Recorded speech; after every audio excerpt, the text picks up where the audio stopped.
idkhalus surur, menyenangkan. Jadi thariqahnya para habaib, thariqahnya para kiai, thariqahnya para guru, para ulama adalah memberikan rasa senang kepada setiap orang, biar orang ini hidup dengan senang. Dikatakan oleh Sayyidina Abu Hurairah radhiyallahu anhu bahwasanya baginda Muhammad sallallahu alaihi wasallam bersabda, sesungguhnya Allah azza wajal pasti, ya sungguh Allah akan memasukkan ke dalam surga 3 kelompok manusia karena mau memberikan makan kepada orang miskin, yang manfaat untuk orang miskin, walaupun makanan itu hanya bilukmatil khubus, sesuap atau secuil roti, wa qabsatit tamr, kemudian korma yang bisa dipegang dengan 3 jari, artinya cuma sebutir korma, dan sejenisnya. Sedikit makan yang sudah dimasukkan ke mulut itu bisa menyebabkan 3 kelompok manusia ini dimasukkan surga oleh Allah Subhanahu wa taala. Yang pertama, al-amir bih, yang nyuruh memberi makan. Jadi misalnya, tolong tuh serahkan nasinya kepada fulan tuh, yang nyuruh atau yang ngasih, yaitu masuk surga. Kemudian yang kedua, wazauja al-muslihalah, yang masak, istri yang masakkan. Jadi kalau suaminya bagi-bagi, yang masakkan istrinya, nah ini istrinya masuk surga nih, Masya Allah. Ya, istrinya masak, kok suaminya mau ngasih makan orang, ini jalan ke surga untuk para istri. Nah ibu-ibu di rumah ini yang dengar sabda Nabi yang barusan saya bacakan, kalau masak yang semangat, kalau ngasih makan orang lain saja itu menyebabkan masuk surga, apalagi ngasih makan suaminya, ngasih makan anak-anaknya, ya, ngasih makan orang tuanya, ngasih makan yang tinggal di rumahnya, itu pahalanya luar biasa.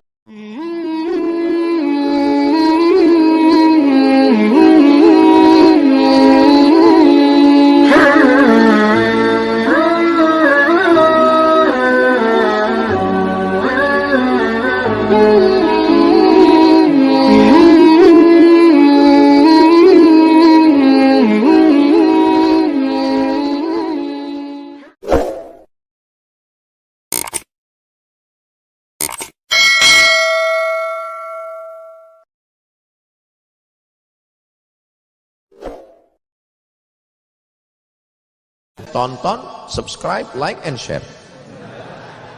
Tonton, subscribe, like, and share.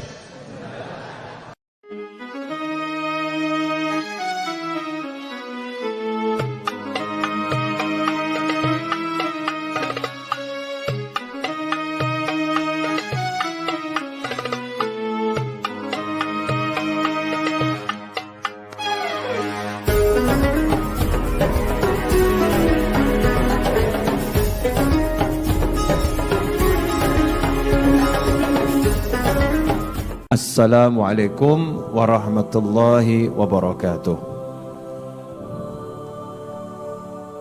Ikhwani rahimakumullah, pemirsa dimanapun Anda berada, khususnya teman-teman relawan dan warga tetap Majlis Ar-Raudhah yang malam ini bergabung bersama saya.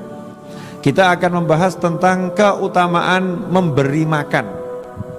Apa itu kekuatannya? Seperti apa manfaatnya, ya, dan nilainya seperti apa? Maka kita langsung bertanya kepada baginda Muhammad sallallahu alaihi wasallam.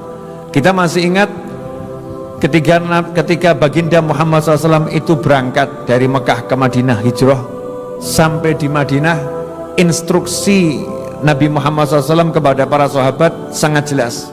Ayuhan nas, ya, hei umat manusia, berikan ucapan salam, at'imu ta'am, kasih makan orang, ya. Kemudian sholat malam, waktu manusia terlelap dalam tidur, engkau akan masuk surga dengan iringan ucapan salam, selamat. Tapi syaratnya itu, afsus salam, at'imu ta'am, sholli billail wa nasniyam, tadkhul jannah bis salam. Tebarkan ucapan salam, kasih makan orang. Malam kamu sholat malam, orang lelap dalam tidur, masuk surga dengan iringan ucapan salam. Syaratnya ada memberikan salam, kemudian ngasih makan, memberi makan. Siapa yang dikasih makan sama dengan orang ngasih salam. Ngasih salam itu kenal nggak kenal dikasih salam, kan begitu. Maka untuk urusan makan nggak ada urusannya dengan kaya dan miskin. Orang lapar pokoknya ngasih makan orang yang lapar. Ikhwani rahimakumullah, ngasih makan itu orang kaya ya dikasih makan, orang miskin ya dikasih makan. Yang penting orang lapar, ya orang lapar. Jangan nanti mau ngasih makan kemudian dicek statusnya dulu. Wah maaf ya bapak, saya lihat kaya jadi dilarang makan. Jadi masuk pengajian bagi-bagi nasi dicek dulu. Kamu miskin layak dapat makanan. Kamu kaya, oh nggak bisa. Ini repot ini. Yang ada justru diskriminasi nanti. Ya menimbulkan sesuatu yang tidak baik. Nabi SAW mengajarkan kasih makan pada semua orang. Ajak semua orang. Ya nanti kalau dia kenyang kan ngomong makasih, saya masih kenyang gitu. Yang lapar kan senang. Wah, alhamdulillah rezeki ini. Nah, ada rahasia yang besar dalam memberi makan itu. Ya, ada rahasia yang besar. Makanya para ulama itu senang kalau di majelisnya ada sesuatu yang diincipi. Nabi Muhammad SAW mengatakan yang artinya tidaklah dua muslim bertemu ya kemudian berpisah sebelum mencicipi sesuatu. Jadi kalau ada dua umat Nabi Muhammad SAW bertemu, jangan pisah sebelum mencicipi sesuatu. Ya minimal air. Ya minimal air. Kalau ada yang lebih dari air lebih bagus. Ada air, ada kopi, ada roti, ada nasi. Wah, itu Masya Allah. Ya apalagi ada amplop. Wah, nah, itu lebih lagi itu ya. Ada air, ada kopi, ya, ada nasi, terus ada apa? Amplop. Isinya nggak ada loh ya, amplop aja ya. Udah seneng, Masya Allah, diamplopi sama takmir masjidnya ini. Nah, itu idkhalus surur, menyenangkan. Jadi torikohnya para habaib, torikohnya para kiai, torikohnya para guru, para ulama adalah memberikan rasa senang kepada setiap orang, biar orang ini hidup dengan senang.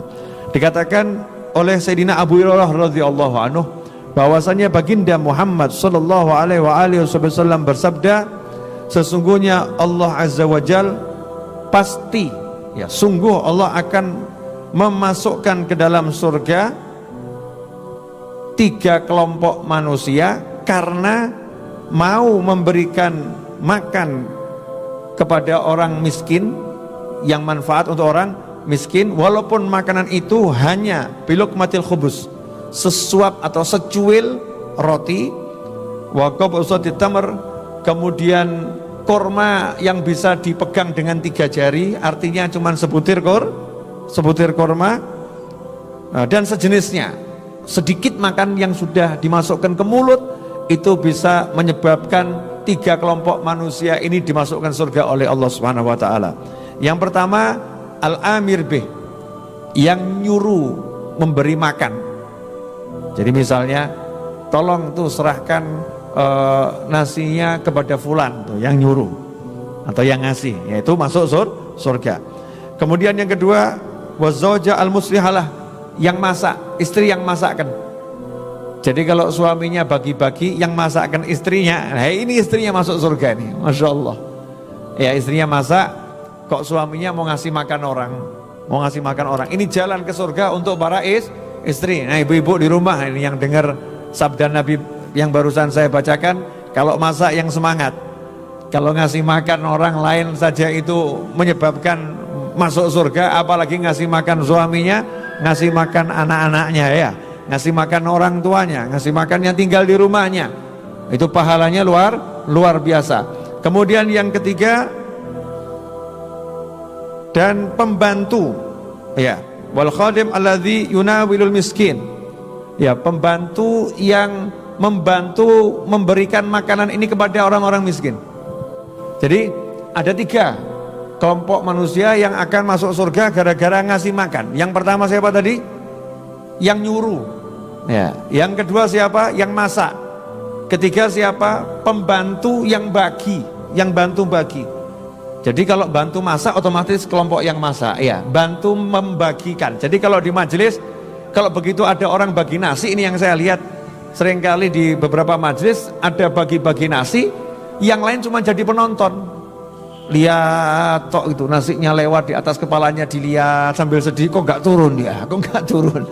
Tapi dulu saya sewaktu masih remaja, itu kalau di pengajian manapun ada bagi-bagi nasi, semuanya bangun, pengen jadi orang yang membagikan, pengen bantu, ayo, pengen bantu membagikan. Kenapa? Karena setiap orang yang makan dari nampan yang kita bantu membagikannya, dari piring yang kita bantu membagikannya, maka orang-orang tersebut bisa makan, kita dimasukkan surga oleh Allah Subhanahu wa taala. Masya Allah kan. Ini amal mudah atau susah ini? Mudah. Prakteknya? Ya prakteknya Masya Allah. Tiap Jumat malam Sabtu itu di Majelis Ar-Raudhah saya melihat gitu ya. Pahala yang terbesar yang dapat yang nyuruh. Siapa yang nyuruh? Pak Novel. Ya. Kemudian tim dapur, ya tim dapur. Tim dapur yang nyuruh siapa? Pak Novel. Ya, kemudian relawan yang nyuruh siapa? Pak Novel. Tapi Pak Novel ini bisa masak karena ada biaya. Lah biaya yang ngasih siapa? Ternyata teman-teman di YouTube. Ya, yang transfer. Kemudian teman-teman yang hadir majelis, ya, yang titip kepada Pak Bakir gitu kan ya. Ini serahkan untuk Habib. Artinya apa? Ini kadang ada orang-orang yang duduk santai di rumah gitu ya, duduk santai di rumah, nggak ikut ribet ngurusi banyak hal, nyantai saja, pahala saya diambil semua, kawan-kawan, termasuk pahala Anda semua. Ya, tanpa mengurangi pahala kita sedikit pun, dia dapat yang sama ya. Bisa jadi dapat lebih banyak karena punya perhatian yang lebih besar. Ikhwani rahimakumullah. Kemudian dikatakan oleh Nabi Muhammad SAW tentang masalah sedekah yang terbaik. Jadi tidak ada amal, kata Nabi Muhammad SAW, yang lebih utama daripada memberi makan perut-perut yang kelaparan. Jadi limpa-limpa yang kelaparan, rongga-rongga di perut nih yang kelaparan, ya, istilahnya wong luwe gitu ya, ngasih makan orang yang kelaparan, itu amal yang terbaik. Karena itu dulu di Hadramut sana ada satu Habib di Hadramut, negeri asalnya Wali Songo, ada satu Habib itu tunanetra. Satu Habib tunanetra. Tapi kebiasaannya kalau salaman sama siapapun perutnya dipegang. Ojo mbok tiru. Ya, ini makomnya Habibnya tadi ulama ini ya. Kalau kamu tiru salaman pegang perutnya orang, tersinggung nanti orangnya ya. Ini salaman sama siapapun pegang perutnya. Untuk apa? Dicek ini. Perutnya kalau dipegang bunyi enggak nih? Perutnya kenceng atau lunak nih. Kalau lunak ini kelihatannya kosong nih, kalau kenceng isi gitu. Jadi Habibnya ngecek ini, oh ini sudah makan belum? Ya sudah makan belum. Jadi kalau ada yang ternyata dicek kok perutnya kosong, langsung ditanya, kamu belum makan ya? Ikut ke rumah saya. Habib yang tunanetra ini gandeng orang tersebut, diajak ke rumahnya, diajak makan. Ya, suatu yang luar biasa. Kemudian di kota Siwun ada juga Habib yang kalau makan minta dibuatkan 2 porsi, suruh bungkus, ngomong sama istrinya, ya makan malam saya tolong dibuatkan 2 porsi dan dibungkus. Istrinya nanya, kenapa kamu makannya kok 2 porsi? Apa bisa habis makan 2 porsi, 2 bungkus tuh? Jawabannya, saya mau bagi yang satu ke orang, yang satu buat saya, yang satu buat orang. Sehingga tiap malam ini Habibnya ini keluar dari rumah, cari orang yang lapar. Keluar dari rumah cari orang yang lapar, ketemu, diajak duduk, yuk makan bareng. Ya, kenal nggak kenal? Ayo makan bareng. Amalnya ini membuat istrinya heran. Kenapa kamu seperti itu? Kata sang Habib, ya, yang satu bungkus untuk makan malam saya di dunia, yang satu bungkus untuk makan malam saya di kuburan nanti. Ya, untuk makan malam saya di kuburan nanti. Jadi memberi makan ini sesuatu yang luar biasa. Amalannya para wali. Ya, amalannya para wali. Imam Syafi'i ketika di rumahnya Imam Ahmad bin Hanbal radhiyallahu anhu. Imam Ahmad bin Hanbal itu muridnya Imam Syafi'i. Imam Syafi'i itu gurunya. Tapi kalau di rumahnya Imam Ahmad bin Hanbal, Imam Syafi'i makannya banyak. Ya makannya banyak. Maka beliau ditanya, wahai guru, kata yang lain ya, Imam Syafi'i, kenapa kok makannya banyak? Jawabannya, saya ini punya penyakit banyak. Saya punya penyakit banyak. Ahmad bin Hanbal ini makanannya halal. Jadi saya sengaja makan banyak ini, kalau makan halal itu jadi obat. Ya, makan halal jadi obat. Saya pengen sehat dengan makan makanannya Imam Ahmad bin Hambal. Inilah yang disabdakan oleh Nabi Muhammad SAW. Janganlah kamu makan kecuali di rumahnya orang yang bertakwa, dan jangan makan makananmu kecuali orang yang bertakwa. Maksudnya apa? Kalau kita makan di tempatnya orang soleh, makan bersama orang soleh, itu anugerah. Karena orang soleh kalau makan milih halal enggak gitu. Ya, kemudian makanannya diniati macam-macam. Ini untuk biar bisa sholat malam, ini biar bisa rajin ibadah dan lain sebagainya. Sehingga semua tenaga yang dihasilkan dari makanan yang kita berikan, kemudian digunakan untuk ibadah, kita dapat pahalanya. Karena apa itu? Mau ngasih makan orang-orang yang soleh. Ikhwani rahimakumullah. Yang dikatakan oleh Nabi Muhammad SAW, tidaklah seseorang memberi saudaranya makan sampai dia kenyang, dan memberinya minum sampai rasa hausnya, dahaganya terhapuskan, melainkan Allah akan menjauhkan dia dari api neraka. Sekali ngasih makan sampai kenyang, sekali ngasih minum sampai hausnya hapus, 3.500 dia dijauhkan, 3.500 tahun dia dijauhkan dari api neraka. Karena kalau jauh dari neraka berarti dekat dengan surga. Ya, dekat dengan surga. Lah kalau ngasih makannya 1.000 orang, makanya Majelis Ar-Raudhah itu tiap Jumat malam Sabtu semangat pengen ngasih makan orang. Kenapa? Nah, kita takut loh sama neraka ya. Kita takut sama neraka. Kita pengen masuk surga. Sekali kita ngasih makan satu orang, dapatnya seperti itu. Jadi kalau ada 1.000 orang, tinggal 3.500 dikali 1.000. Berapa itu? 3,5 juta tahun. Masya Allah. Sekali pengajian tersingkirkan dari neraka 3,5 juta tahun. Itu kalau cuman sekali ngasih makannya. Apalagi alhamdulillah kita roti juga dapat, itu kan ya, kenyang. Nah, jalan pengajian lapar lagi, pulang kasih makan lagi. Berarti sekali majelis itu 7 juta tahun jaraknya kita dijauh. Ya, ini 2 hadis sebagai penutup. Yang pertama, suatu ketika Nabi Muhammad SAW bertanya kepada sejumlah sahabat, siapa yang pagi hari ini puasa? Maka Sayyidina Abu Bakar As-Siddiq radhiyallahu anhu yang hadir satu menjawab, ana, saya ya Rasulullah. Kemudian Rasul nanya lagi, siapa yang pagi hari ini sudah ngasih makan orang miskin yang memang nggak mampu untuk beli makanan, ya, nggak punya makanan. Siapa yang udah ngasih makan orang miskin? Ana, saya ya Rasulullah. Kemudian Rasul nanya lagi, siapa hari ini yang melayat satu jenazah? Sayyidina Abu Bakar menjawab, saya ya Rasulullah. Kemudian Nabi bersabda SAW, siapa yang hari ini menjenguk orang sakit? Sayyidina Abu Bakar menjawab, saya ya Rasulullah. Maka Rasul bersabda, tidaklah berkumpul ya 4 amal tersebut. Yang pertama tadi puasa, ngasih makan orang, kemudian melayat jenazah. Yang keempat, menjenguk orang sakit. Tidaklah 4 hal ini ada dalam diri seseorang, maka melainkan orang itu masuk ke dalam surganya Allah Subhanahu wa ta'ala. Nah, dalam hadis yang lain Nabi bersabda SAW, ketika beliau ditanya amal apa yang paling utama, maka beliau menjawab, engkau meletakkan rasa bahagia dalam hati seorang mukmin, menyenangkan seorang mukmin, membahagiakan seorang mukmin. Di antara caranya apa? Asba'ta jau'atah. Kalau dia lapar, kamu buat dia kenyang. Kalau dia nggak punya pakaian yang menutup auratnya, kamu tutup auratnya, kasih pakaian untuk nutup auratnya. Dan kalau dia punya hajat, kamu wujudkan hajatnya. Misalnya temannya kok pengen nasi goreng, wah ini makan nasi goreng enak ini ya. Siapa yang jual nasi goreng? Yang denger ini diem saja, tapi keluar. Tidak lama kemudian datang, nih nasi goreng buat kamu. Mewujudkan hajat, dan hajatnya kebetulan kok makan. Wah, itu ganjarannya luar biasa. Nah, beberapa hadis yang saya bacakan tadi untuk menyemangati teman-teman saya sendiri, karena di sini kebanyakan mayoritas 100% relawan Allah ya yang hadir malam hari ini. Memang saya minta untuk simulasi Jumat depan insya Allah kita mulai majelis, dan kita niat mau ngasih makan seperti biasanya. Sudah tahu kan pahalanya.